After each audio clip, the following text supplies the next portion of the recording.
Bonsoir à tous, ravi de vous retrouver. Vous êtes sur France 24 et France Info à la une de l'actualité. Ce soir, l'armée israélienne qui poursuit ses frappes sur la bande de Gaza.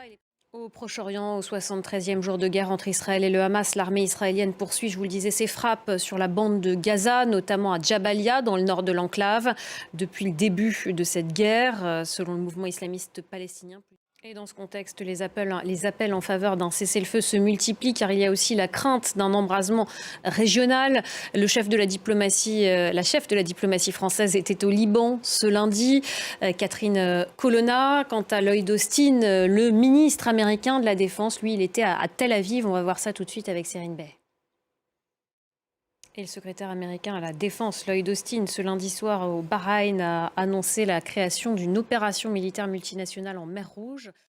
Voilà pour la situation au Proche-Orient. On va partir maintenant en Serbie. Je vous en parlais dans les titres. Plusieurs milliers de personnes ont manifesté ce lundi soir devant la commission électorale à Belgrade.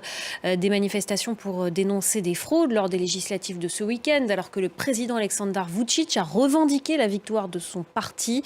Des premiers résultats officiels ont d'ailleurs confirmé cette victoire ce lundi soir. Les fraudes, en tout cas, ont été confirmées par des observateurs internationaux. On voit ça en détail avec Nicolas Chamontin.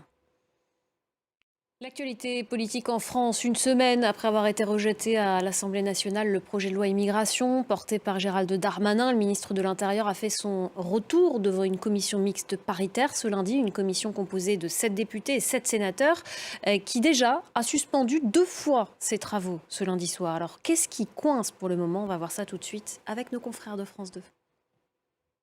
Et pour finir ce journal, en Chine, un séisme de magnitude 5,9 dans le nord-ouest du pays a fait au moins 86 morts. C'est la fin de ce journal. Merci beaucoup de l'avoir suivi. Restez avec nous. Dans un instant, le débat présenté par Stéphanie Antoine.